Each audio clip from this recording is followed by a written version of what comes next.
I'd like to call to order this Planning and Zoning Commission meeting this May 4th, 2017. And could we have, please have roll call? Commissioner Norberg. Here.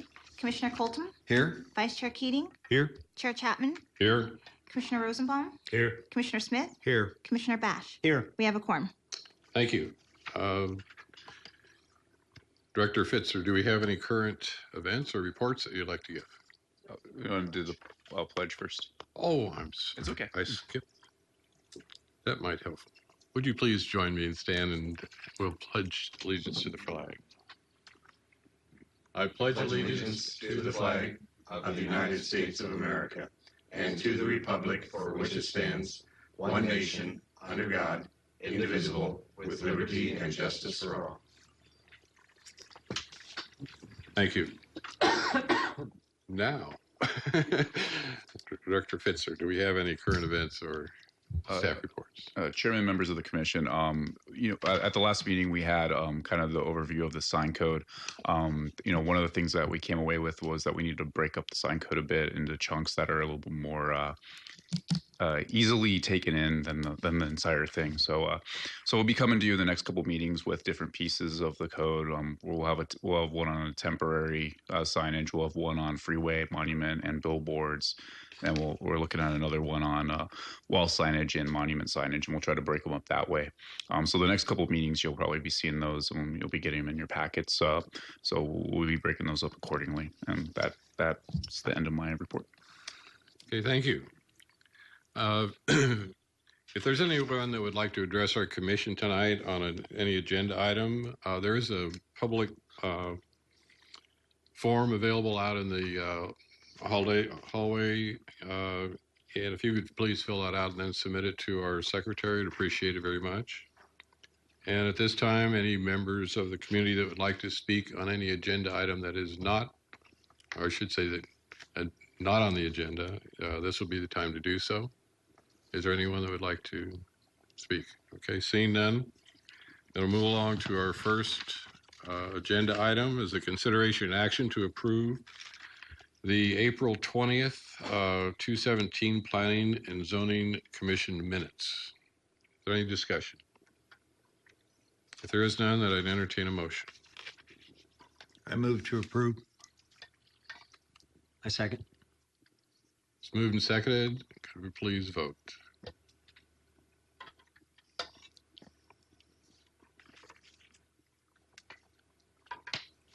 Motion passes 7 votes in favor. Thank you. Our next agenda item is calls for a public hearing. And item number 2 is a consideration and action approving a conditional use permit for Wright Auto Vehicle Sales Facility located on the southwest corner of Bill Road and 115th Avenue. And we have a presenter here from Mr. Wingard. Good evening, Mr. Chair, members of the commission. Tonight is a conditional use permit, use only. We do have the facility is standing today, and this is just going to be the use added to the property. Vicinity map, this shows that this is in the eastern part of the city, right on Bell Road, adjacent to Maricopa County. A little bit closer in. This is about a half-acre site, and currently holds insurance offices for Boyle Insurance. And so this is the site plan. Like I said, about a half acre. The building is existing on there. You might have remembered this from a couple of years ago when Boyle Insurance came through, and they did, this was a building that sat vacant for many years. And the applicant was able to improve a lot of the aesthetics of the property and landscaping. And then the city came in and put this 10-foot sidewalk in front. And with this, we have a vehicle display. This is required to have a minimum of 15 vehicles in a C3 zoning district. And then the green shows what is used for the office space based on the square footage of the building. So this meets the minimum standards for parking of the for the municipal code. Now, with any conditional use permit, we do have conditions, and this is the conditions. I'll go through one by one. First commission is for the retail sale of new products, except in C3, which this is a C3 zoning district, and it is used vehicles. The second has to do with servicing vehicles. And this is surrounded by service stations, and they will not be doing any repairs on site. All vehicle repairs would be off-site, so this would not be applicable to this site. The structures have to be at least 150 feet from any residential, and there is residential to the north and to the south. North is a high-density residential, but it's also the area of drainage, but that still is 160 feet from the facility. And the Rose Garden manufactured home subdivisions to the south, and that's about 245 feet.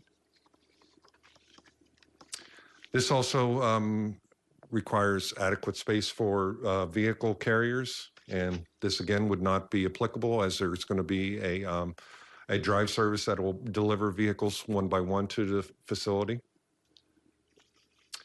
And this is a condition that kind of dates the code a little bit, and myself, because I remember pagers.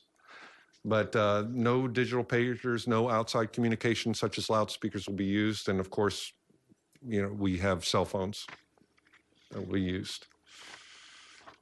And then the maximum area is no more than 20% of the lot area. And so what we did is used a 10 by 20 space for a vehicle space and multiplied it by 15 and determined that it would only be 12.5% of the space for vehicle display. Everything is on a hard surface, so we don't have anything in the landscape. And so this does have everything on a paved surface. And storage of vehicles to be screened from view.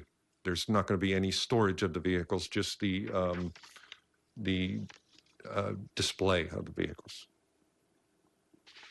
We did have a citizen review meeting on February 15th. It was attended by a single council member and a resident of the city. And with that, staff recommends approval, pending any questions you may have. Thank you.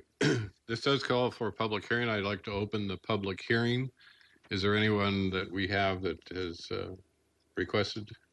Is there anyone out there that would like to speak on this issue? Seeing none, then I'll move on and with our commission. Why don't we start with Commissioner Bash? No questions.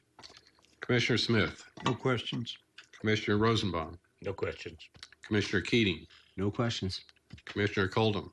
I do have a question tonight. As is due diligence for all of us, many of us go out to these facilities and look at these areas before an item like this is going to come before us. And when I was there, I saw a lot of parked vehicles. And one of, I guess, the observations is it looks like there's 23 parking spaces, including the disabled parking spaces in front of the facility. And when I was in the area, there just wasn't available parking. And there were even vehicles that were not parked legally. And so I naturally was just generally concerned if we're going to have a project and there may not be sufficient parking already, what it might be like if we were to say, yes, let's move forward.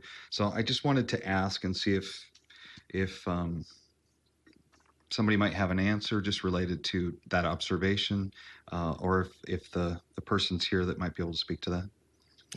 Absolutely, Mr. Chair, Commissioner. We do have the applicant here that can address that. Could you please state your name for the record? Absolutely. My name is John Hollis, and thank you for hearing my application for the CUP permit for the property. I really appreciate that. As far as the property goes at this point in time, the cars that are sitting there are my cars, waiting for obviously this meeting tonight, wanting to move forward. There is some things that are going to leave very shortly as this all comes to fruition. There's a trailer and another car, and I'm sure you guys are all aware of Mike's fire truck that's been there for a long, long time, that he's used for the parades and so on and so forth. He's said once we get open, he may even be willing to part with that. And as he knows, it's been a long-standing, issue of that fire truck, and his willingness to share it with the community. But he says, you know what, it may be time for that to go as well. So we would have, after we remove a couple of the other tenants that have been there. Obviously, Mike couldn't go out of business at this time with the property rent to accommodate, what we want today. So there is going to be a transition period where there might be a few extra cars there, but with the fire truck leaving and the trailers, and there's a 65 Continental sitting there, I think there's going to be more than plenty of room for me to be able to do business, grow my business, and be good for myself and the city of Surprise. Thank you. I sure appreciate that. Given the history of the property and its use going back many years, this is really a great project and a great plan for the future. I just wanted to bring the question up just about available parking. So thanks for the information. And I think it'll be, like I said, for the city of Surprise right now, it'll be a great revenue generating as far as the sales tax goes, where it's not a tax revenue generating facility now. And in the future, I think it will be a great partnership for both of us. Thanks. Thank you. Nothing else. Commissioner Norbert, No questions. Thank you. and I have no questions. If any further discussion from any of the other commissioners? Seeing none, then I would close the public hearing, and I would entertain a motion. I move to approve a conditional use permit for Wright Auto Vehicle Sales Facility located on the southwest corner of Bell Road, 115th Avenue, subject to stipulations A through B as listed in the staff report. I second. It's been moved and seconded. Could you please vote?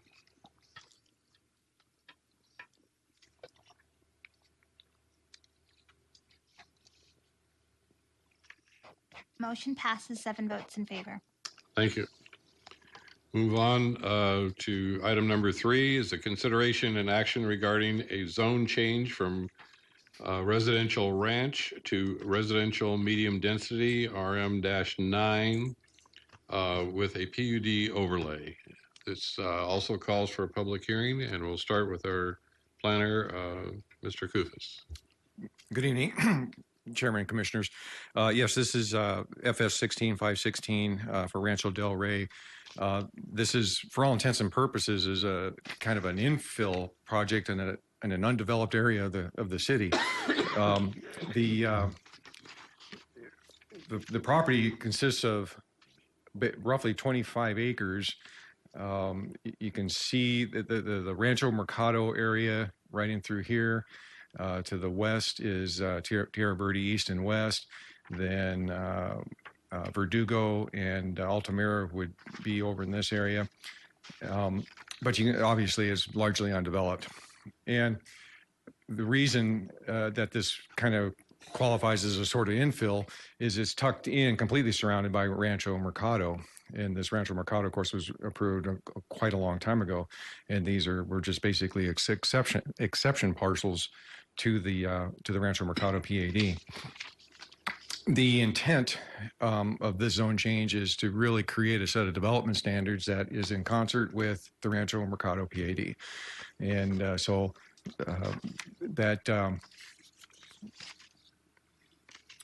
and like I say, that's really the intent of it.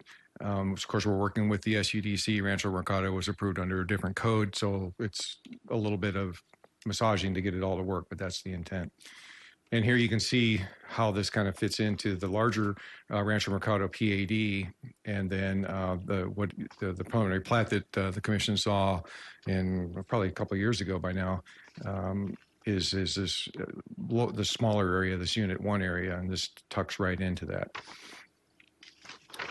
And another slide showing how the property integrates into the Rancho Mercado PAD with the trail system. It kind of has access to the trail system, and then it has its own amenities within, or will have its own amenities within the interior. The project includes a set of development standards. In this particular table, the column on the left is how Rancho Mercado was approved. The column on the hard right is how the SUDC would address those issues, and the column in the middle with the yellow is the proposed development standards. And the idea, again, is to bring it as close as we can in line with the Rancho Mercado PAD. There are some oddities that we needed to address. There is this thing we affectionately refer to as the 30-30 rule. And it is, in fact, we were having a discussion at a staff meeting earlier this week about how difficult it can be to administer this rule. And so this this zone change includes a development standard that would allow the driveway to back up a little bit. The driveway can only exceed 30% of the width of the lot. And you can't make that work on a 45-foot lot and have a driveway that's usable. So these development standards here are intended to actually make the thing work. There's also a provision in the SUDC that wants traffic circles at the end of these cul-de-sacs. And residents don't tend to like them. Fire department pretty much hates them. And so this also serves to get rid of these little landscape circles at the ends of the cul-de-sacs as part of the PUD overlay.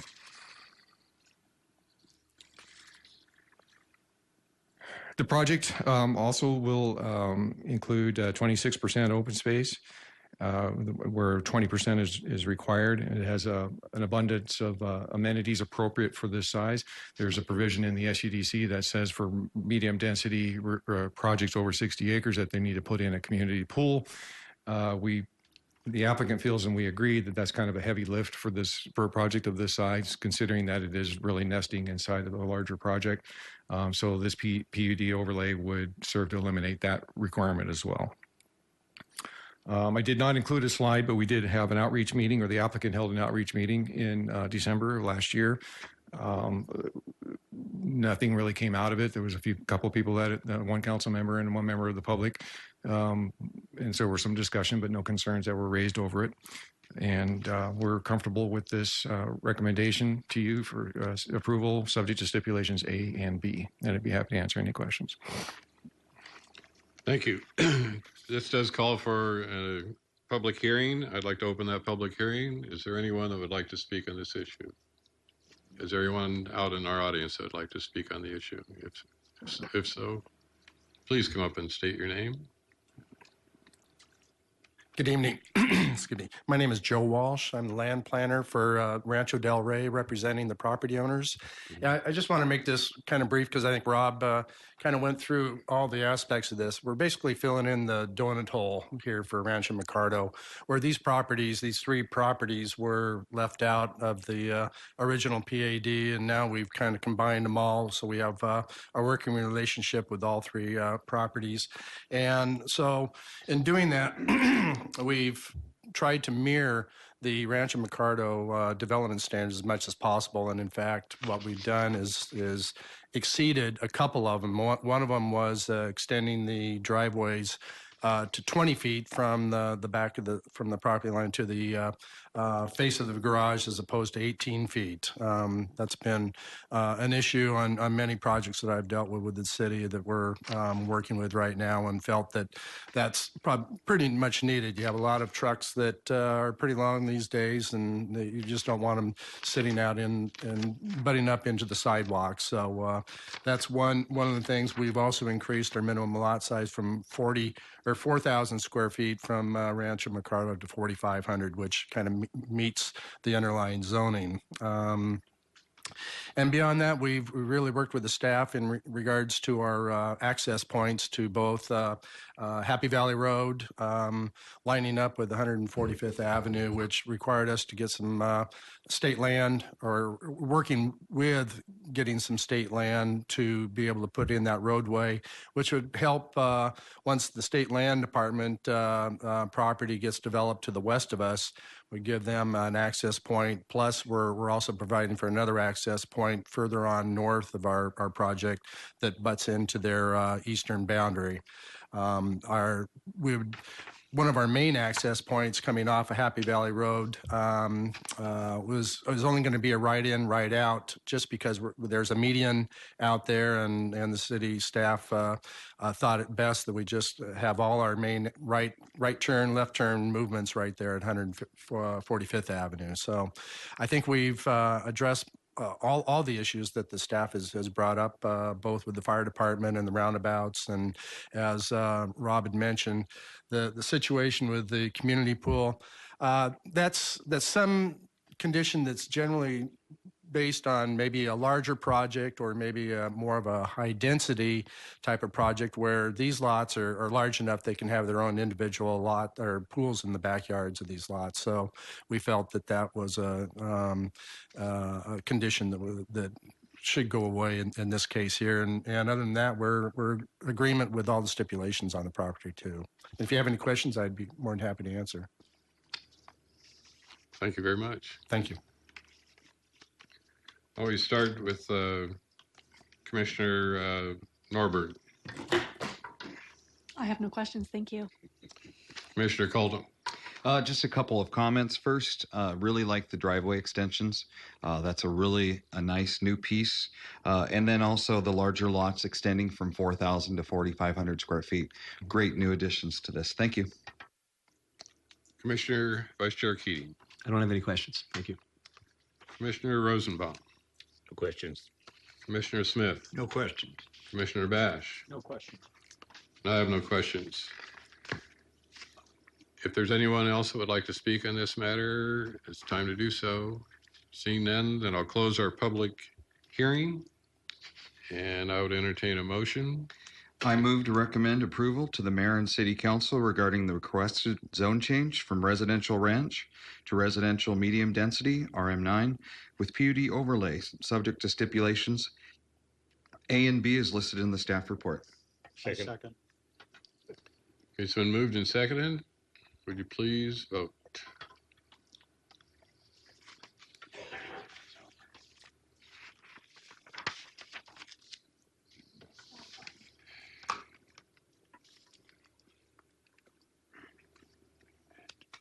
Are we missing a vote? Oh, we're good. Motion passes 7 votes in favor.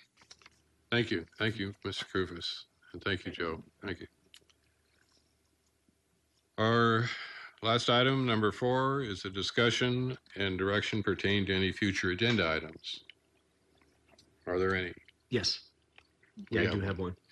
We've all been receiving a multitude of emails from the Marley Park residents, and I was mistaken in my thought process in this. I thought that there was going to be another community outreach meeting, but because it's not a rezone, there will not be another community outreach meeting. The one that was scheduled, kind of quickly, that none of us probably knew about or got to attend, would have been the only one. Therefore, I would like to propose a work session on this project, at least 2 to 3 weeks prior to when the plat will be presented to us on the commission. And the reason that I'm proposing this is it is such a hot topic, and there is so much opposition at this point from the residents. And you've probably read most, if not all, the emails. They bring up a lot of points that the only place I have seen the proposed plat so far is on their website. And when there's a subject like this that is potentially so upsetting to so many of the residents, I would certainly like to see this ahead of time before it gets presented to us, and we just have to hear both sides at the meeting and then make a decision right away. I don't like to do that.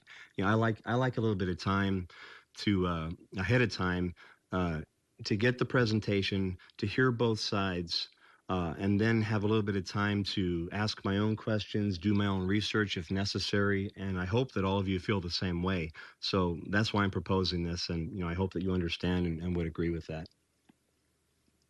Could I ask a question of our director? This would be a public meeting, and it would be a presentation. If we did this, would be a presentation to the commission, or it would be open to anyone to speak or not to speak? We wouldn't necessarily be a public hearing. We can require essentially. Yeah, so I was just conferring. So yeah, we can always let people speak at the work session. Without going into too much detail on the project, we're still in the first review. For our first review comments are actually due on the 11th. So we haven't at this point even gotten to be able to schedule a time for the commission, but we can definitely do one where we have one 2 weeks prior, or since we have 2 meetings a month, we can do a work session on the project when we know that we have a formalized date for that project. So we can definitely do that. Is the commission also asking for the applicant to present, or do you want staff to present at that meeting? For me, if staff presented, that would be enough for me. But I guess this would be an opportunity not only for the residents but for the developer to see what the opposition is, and if they feel it's legitimate or not, and then give them an opportunity to maybe also address us. So I mean, it would certainly be, I think, an opportunity for the developer. I think it would be prudent for the developer to be there, because that way, if we had questions, to hear the developer side of the story, we could hear that. I know we probably can't force them to be there, but I think it would be prudent if they were. Chairman, Vice Chair Keating, but we'll definitely reach out to the applicant on that as well, and we'll see if they're willing to be there. But yeah, I don't have an issue with us having a kind of a work session on that prior to. I think that's a good idea, especially with the amount of